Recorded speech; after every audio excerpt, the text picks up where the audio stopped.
They texted you good morning before you even woke up. They told you they'd never felt this way about anyone. Within weeks, they were talking about the future, your future, together, like it was already decided. It felt like a dream.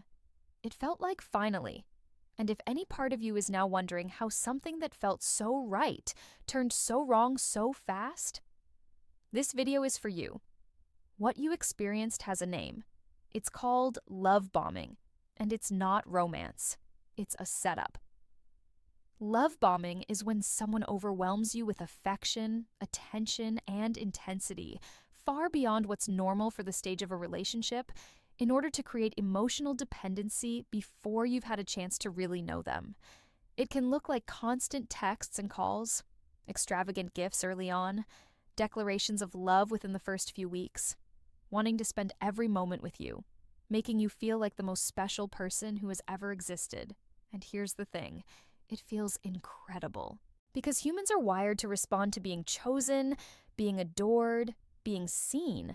Love bombing hijacks that wiring completely. It's not accidental. Whether they're fully conscious of it or not, the goal is always the same, to get you bonded before you've had time to build discernment. It usually starts before you've even decided how you feel about them. They move fast, urgently, like there's no time to waste. And that urgency is contagious. Suddenly you're caught up in it too, matching their energy, feeling like something rare and electric is happening. They mirror you perfectly. Your interests become their interests. Your values are suddenly their values. Every opinion you share, they agree with.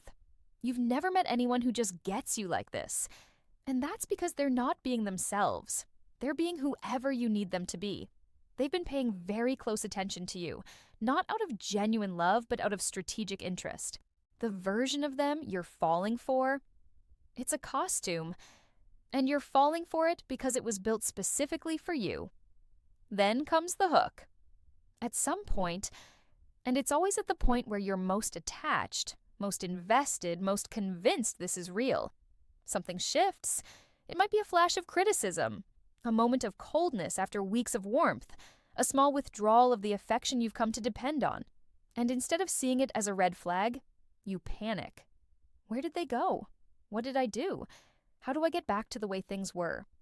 That anxiety, that desperate need to restore the warmth, is the whole point. They've created a need in you, and now they control whether it gets met. This is the trap closing. After the hook, the dynamic changes. The constant texting slows down, but just enough that you notice. The compliments become conditional. The future they painted so vividly starts to come with fine print. Now you're working to earn back what used to be freely given. You're walking on eggshells. You're adjusting yourself, apologizing more, asking for less.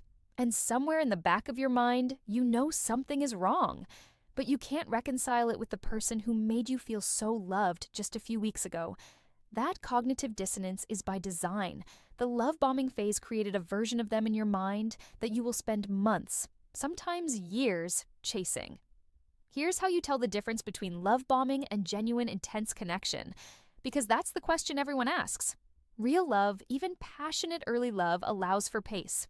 It's curious about you, it asks questions and waits for the answers. It's comfortable with space. It doesn't require you to match its intensity or punish you when you don't. Love bombing is urgent and consuming. It doesn't leave room to breathe or think. It escalates faster than feels entirely natural. It puts you on a pedestal so high that the only direction left is down. The clearest signal of all, genuine connection builds trust slowly. Love bombing tries to manufacture trust overnight because the goal is dependency, not intimacy. If you're in the middle of this right now, here's what I want you to do. Slow down.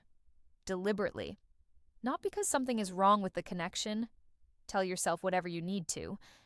But just to see what happens when you slow down. Do they respect the pace? Or does slowing down feel like it costs you something? Do they become distant, cold, or suddenly less available the moment you stop matching their intensity? What happens when you introduce a boundary, however small, tells you almost everything you need to know? Real love expands to hold you as you actually are.